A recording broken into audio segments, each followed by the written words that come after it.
प्रेम प्रेम सो पीछम आवे,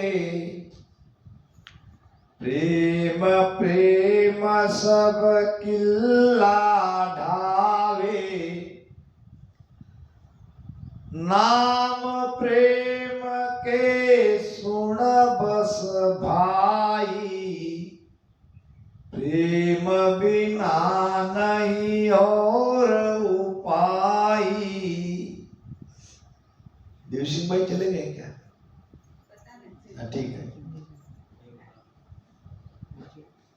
आपको थोड़ा आश्चर्य नहीं हो रहा क्या ये विषय सुन के?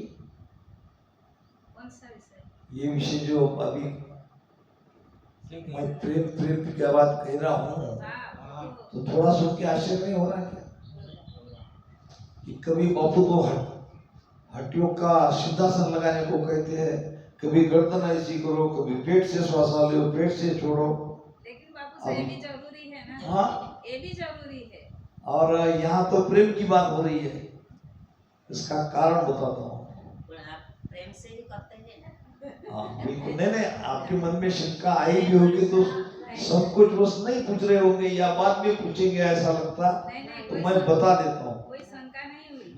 गीता में 3 अध्याय है। कर्मयोग, ज्ञान योग और भक्ति योग। क्या है उसमें? भक्ति योग, कर्म योग, ज्ञान योग। यहां भी 3 बातें हैं, भक्ति योग, कर्म योग, ज्ञान योग। यहां भी महाराज ने कहा है 3 रीत प्रमोद हमारी सुन ली जो नर नारी में। आपकी प्रकृति किसको फॉलो करती है वो मार्ग पकड़ के आप आगे बढ़ जाओ। आपका हृदय कोमल है तो आपके अंदर प्रेम से ही जग जाएगा। मेरी बात ध्यान से सुनो। अगर आपका हृदय कोमल हृदय है तो राम राम में प्रेम लगाते आपके अंदर नियंत्रण जग जाएगा। कोई मेरे जैसा कठोर हृदय का है, प्रेम आता ही नहीं, प्रेम लगता ही नहीं, तो उसके लिए कर्मयोग करना पड़ता है। बैठो।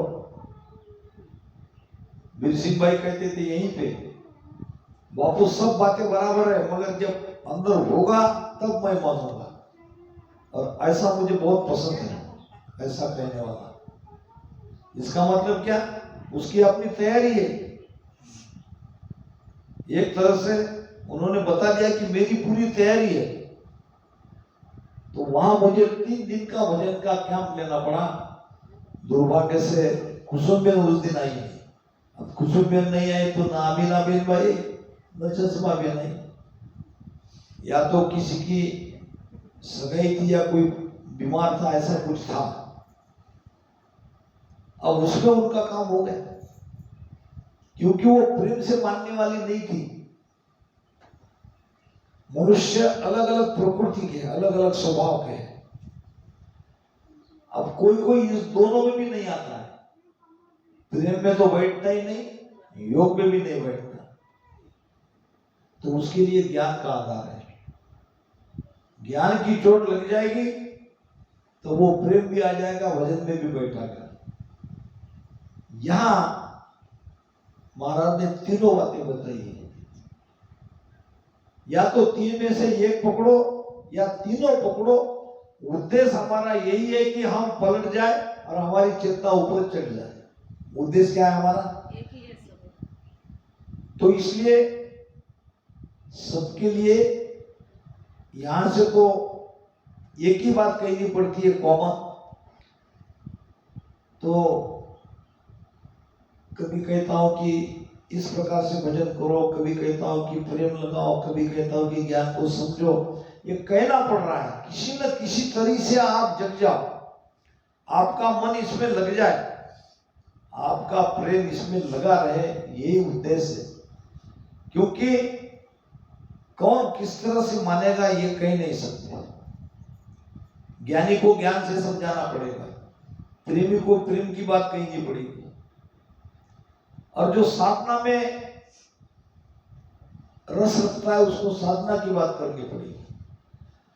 हमने तीनों का थोड़ा थोड़ा ये किया है कि भाई आप प्रेम भी लगाओ, साधना भी करो सांस उच्छ्वास में, और ज्ञान से इस बात को समझो भी। महाराज ने कहा है वैराग ज्ञान यू ज्ञान पिंड ब्रह्मांड से न्यारा। ये पकड़ नहीं लेना, खाली कह रहा हूं आपको, नहीं तो उस दिन तो बापू ने कहा था ऐसा, तो बहुत बढ़िया हुआ। न संगत करना है, न भजन करना है, न राम राम रटन करना है, क्योंकि अब जो कहूंगा उसका लगभग मीनिंग ऐसा ही होता है। वैराग ज्ञान यू ज्ञान पिंड ब्रह्मांड से न्यारा, सासा का नहीं काम जीव का कहां विचार। ज्ञान वैराग के लक्षण क्या है? सासा का तो काम ही नहीं है, सांस उच्छ्वास में सुरती लगाने की बात ही नहीं है, तो जीव से राम राम रटने की बात कहां हुई? सुनत मस्त हो जाए, ज्ञान सुन के ही उनके अंदर में वो कला प्रकट जाती है, मगर ये भी बिरला। सुनत मस्त हो जाए ब्रह्म आपो चिटकावे, ब्रह्म को ही तो छोड़ना है, ये जंजाल को ही तो छोड़ना है। तो ज्ञान की चोट सीधे हृदय में लग जाती है और वो पूरी तरह से उसके अंदर वैराग आ जाता है। जो चीज हम भजन करके दशोदार बाहर जाके हमारे अंदर वो आने वाली है, वो उस ज्ञानी को अभी आ जाती है। सुख राम ज्ञान वैराग काये लक्षण कहूं तोये, हद विद हद बेहद को जीत कर लियो परम पद जोय। मगर ये अपवाद है, ध्यान रखना, अपवाद रहता है हर जगह। भरत और बाहुबली दो भाई थे, भरत और बाहुबली दो भाई थे। भरत था बड़ा, बाहुबली था छोटा। अब भरत को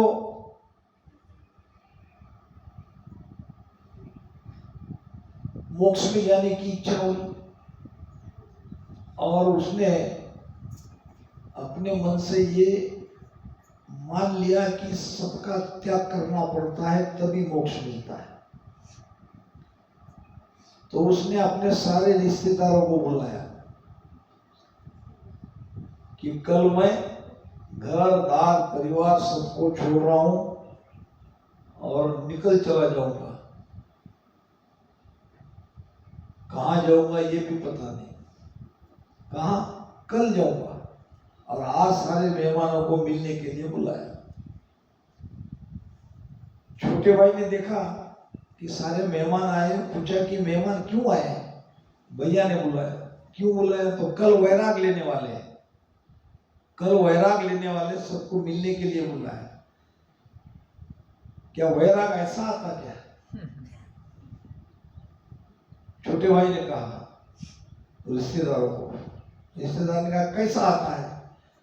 पानी रखा था नहाने के लिए ऐसे बकेट में, और वो ऐसे बैठा था और कपड़े निकाल रखे थे, धोती ऐसे ऊपर रखी थी, और वो बातचीत कर रहा था रिश्तेदार से कि बड़े भैया ने वैराग के लिए बुलाया, तो वैराग ऐसा होता है। रिश्तेदार ने पूछा कैसा होता है?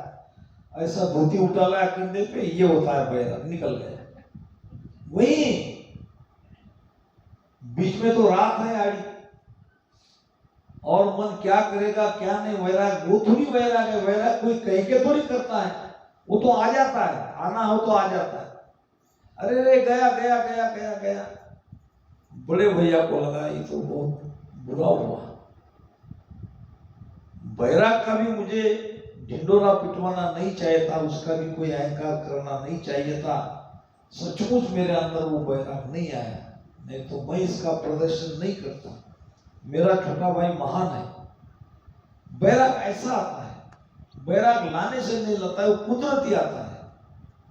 संसार छोड़ना नहीं पड़ता है, संसार छूट जाता है।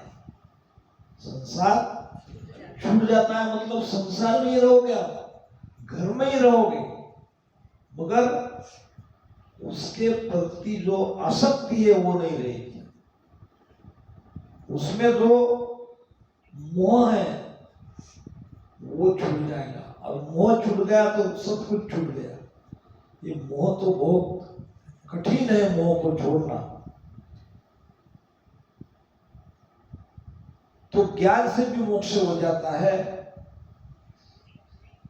एक सुनार था और उसका एक मित्र था, दोनों में अच्छी दोस्ती थी, दोनों ने मिलकर एक सोने की दुकान खोली। अब कुछ बरस तक दोनों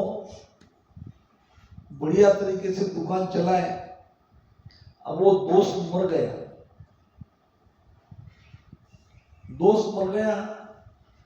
अब उनका क्या उसमें हिस्सा था, वो हिस्सा उसने उसकी पत्नी को दे दिया, क्योंकि बच्चा छोटा था और पत्नी दुकान चला नहीं सकती थी।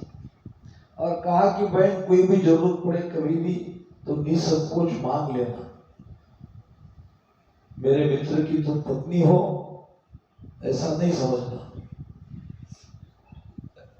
तो घर में जब तक पैसा था तब तक ठीक ठाक चला, फिर पैसा खत्म होने लगा। एक दिन जो मर गया था उसकी पत्नी ने अपने बच्चे को बुलाया, जो 7-8 साल का था। अब अंदर में तिजोरी में कुछ वस्तु रखी थी, 2-3 पर्दे में डिब्बे में रखी थी, सुरक्षित रखी थी। वो निकाला और कहा कि ये तुम्हारे पिताजी के दोस्त के दुकान में ले जाओ और उनको कहो कि ये गिरवी रखना है, कुछ पैसे इसके मिलेंगे, जो मिलेंगे वो लेके आओ, पैसे की तंगी चल रही है। बच्चा लेके गया। अब वो सुनार ने देखा, अब वैसे ही उसको हिफाजत से उसको वापस किया, रख दिया। कहा बेटा माँ को बोलना ये जहां से निकाला है वही सुरक्षित रख दो,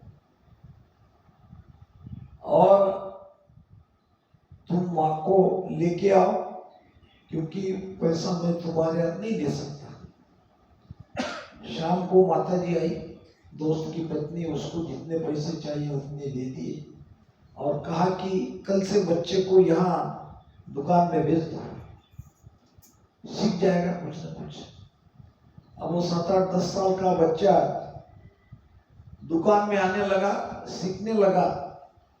7-8 साल बीत गए। एक दिन उस सुनार ने कहा बेटा जरा वो जो तिजोरी में से तुमने कुछ साल पहले लाया था वो जरा लेके आओ, आज काम है। तो बच्चा घर पे गया, माँ को कह दिया कि वो जो तिजोरी में पिताजी ने रखी है वो चाहिए, जो एक दिन तो आपने मुझे दिया था।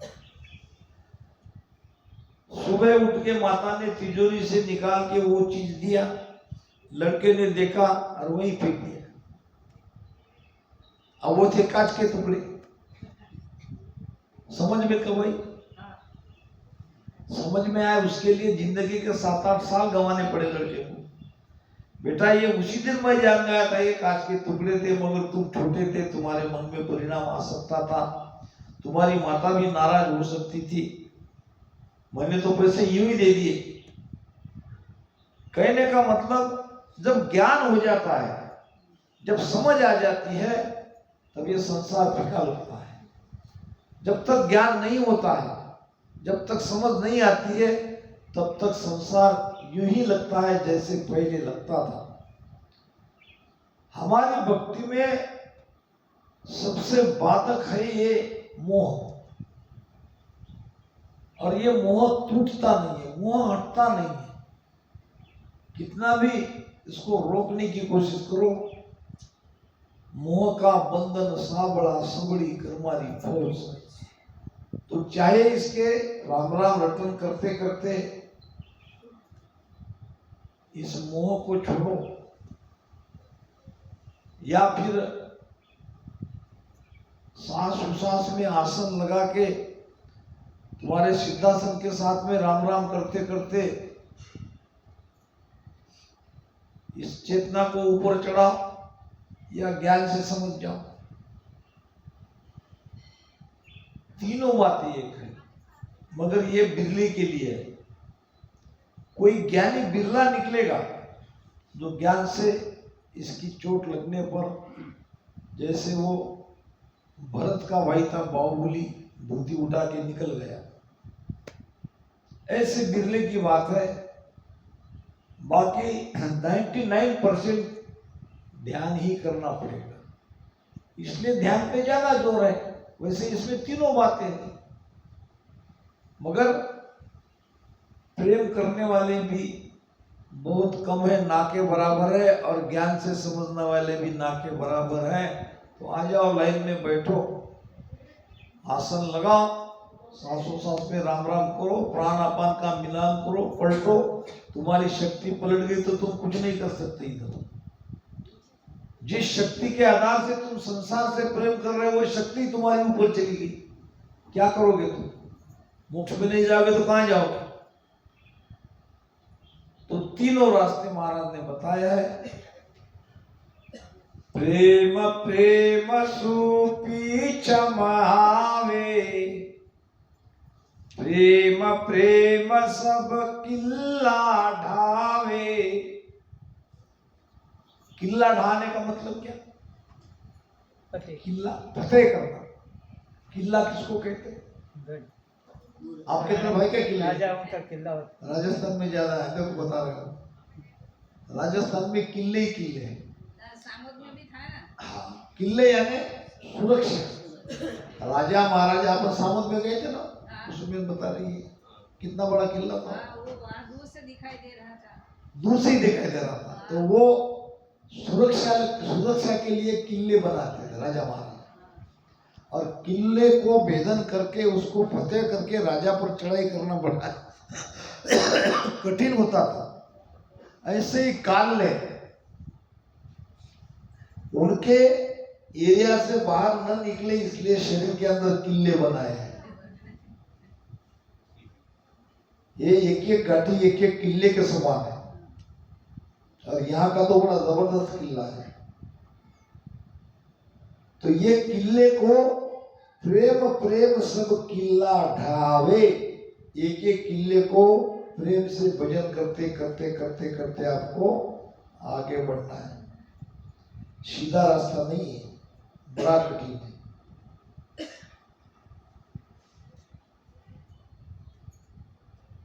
प्रेम प्रीत सुजागे भाई, प्रेम प्रेम सु उलटे माई। अब एक बार मैंने कहा था कि प्रेम और प्रीति में अंतर बताया था, याद होगा तो। प्रेम लगता है, छूटता है, और प्रीति लगी रहती है। अब यहां महाराज कह रहे हैं कि प्रेम प्रीत सुजागे भाई। अब तो बात अटपटिए, ये प्रेम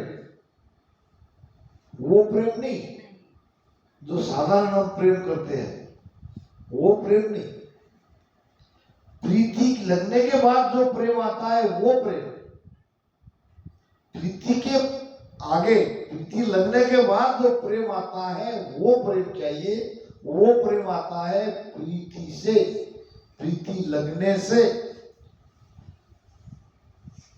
एक तो प्रेम सहज करते हैं, वो प्रेम में वासना रहती है, वो प्रेम में इच्छा रहती है। एक प्रेम वो है जिसमें कोई इच्छा नहीं, जिसमें देना ही देना है, जिसमें सब कुछ समर्पित करना है। ये प्रेम प्रीति के बिना नहीं जगता है। वो प्रेम तो कहीं से भी आ जाता है, आता भी है, चला भी जाता है। इसलिए 99 परिवार में पति पत्नी में बत्ती नहीं है। ये बात अलग है, वो एडजस्ट कर लेते हैं क्योंकि बच्चों के भविष्य के लिए। ये कोर्ट में एक केस आई पति पत्नी के झगड़े की। अब वो मैजिस्ट्रेट ने पहले उस पत्नी को बुलाया, अच्छा बताओ, तुम अपने पति से तलाक क्यों लेना चाहती है? दूसरी बात, तुम्हारी शादी को कितने बरस हुए हैं? पत्नी ने जवाब दिया, मेरी शादी के 20 बरस हुए हैं। 20 बरस होने के बाद अभी तलाक? ये कोई उम्र थोड़ी है तलाक की। 45 साल की उम्र तुम्हारी हो गई है, अब जिंदगी में तो कोई ज्यादा दिन बचे नहीं है, एडजस्ट कर लेना चाहिए था। अब मुझे क्या, मेरे सामने केस आई तो मुझे तो फैसला सुनाना ही है, मगर एक बुजुर्ग के हिसाब से मैं तुम्हें कहता हूं कि 20 साल के बाद तलाक लेना ठीक नहीं है। अच्छा दूसरी बात, तलाक ली थी क्यों? कारण तो बताओ। तो उस महिला ने बताया, जैसा जब मैं 22 साल की थी मेरी शादी हो गई इनसे। माता पिता की मैं बहुत लाडली थी, लाड़ प्यार से मुझे माता पिता ने मेरा पालन पोषण किया। थोड़ी जिद्दी बन गई, मैं जिद्दी स्वभाव की थी। अब आते ही मैंने मेरे पति को मारना शुरू किया, एक थप्पड़ दो थप्पड़ या कोई वस्तु से ऐसे फेंक के। अब पति को गुस्सा नहीं आया, पति बेचारा समझदार था।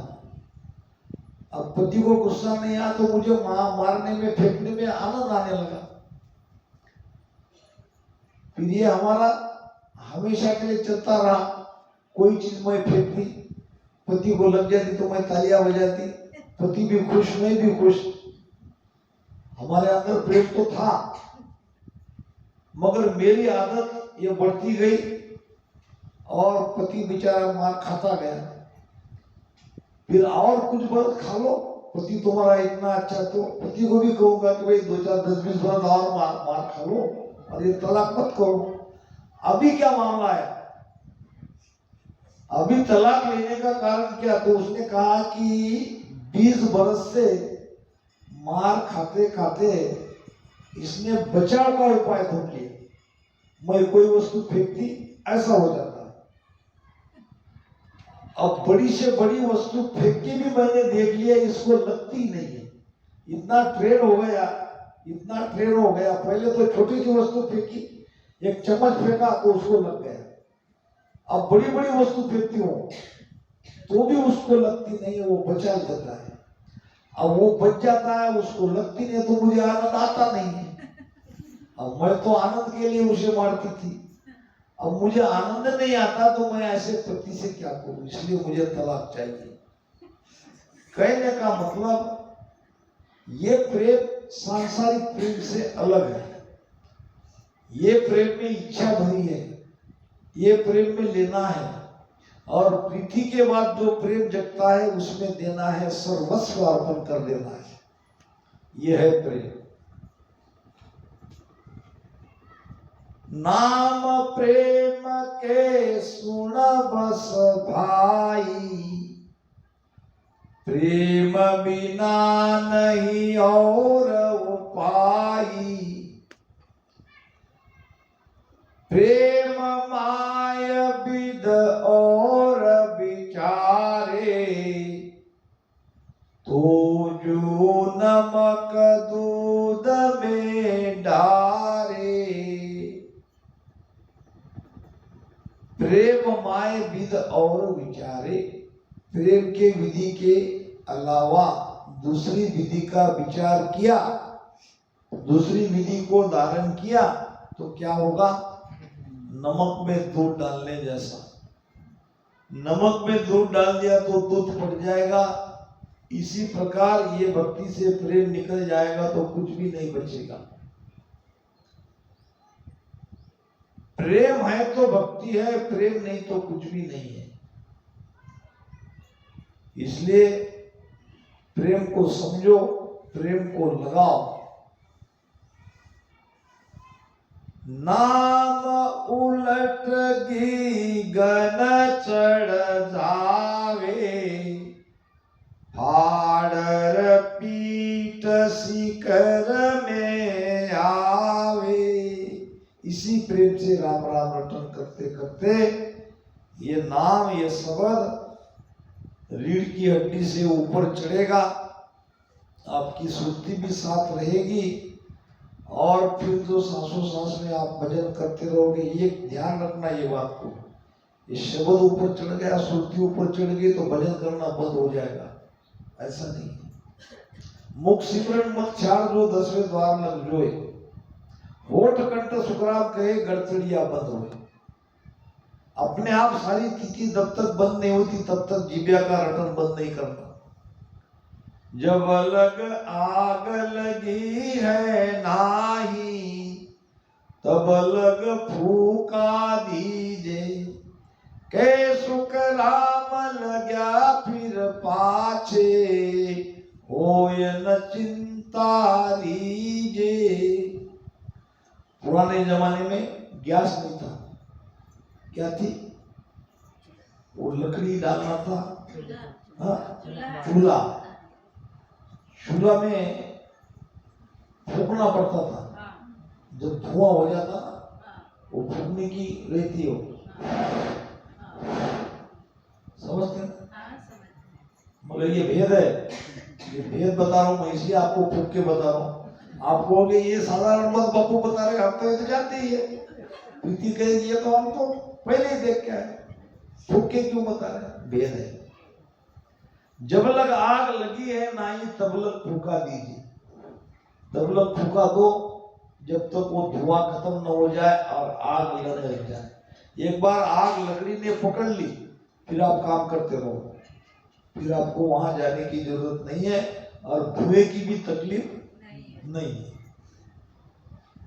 अब ये फूका कैसे देते हैं? उल्टा देते क्या? सीधा दे देगा फूका? नीचे सांस उसास का फूका ऐसे नीचे दो, ये जो ऊर्जा है वो नीचे जानी चाहिए। इसलिए मैंने बताया पहले फूका कैसे देना है, फूका क्यों देना है। ऐसे देते हैं कि ऊपर कोई, यानी ऊपर आप चढ़ा रहे हो, ये फूका हो रही क्या? नहीं, पेट हिलता रहना चाहिए। ये सांस उसास की जो वायु निकलती है बाहर, वो सीधी करत शब्द के जैसे अंदर घुसनी चाहिए। सांस उसास के द्वारा ये वायु इस तरह से पावरफुल होके नीचे जानी चाहिए, फिर वो पलटेगी और ये किले को फोड़ के ऊपर चढ़ेगी। क्योंकि नयनचर ने रास्ता बना दिया है। नयनचर क्या करता है? रास्ता बनाता है। नयनचर नहीं होगा तो रास्ता कोई नहीं बताएगा, क्योंकि वायु में ताकत नहीं है। समझ लो मेरी बात। सांस उसास की जो वायु आप पलटा रहे हो, इसमें वो ताकत नहीं है जो रीढ़ की हड्डी को फोड़ के ऊपर चढ़े। वो ताकत है नयनचर में। वो नयनचर ने अपना काम कर दिया, वो सीधा फोड़ के ऊपर चला गया।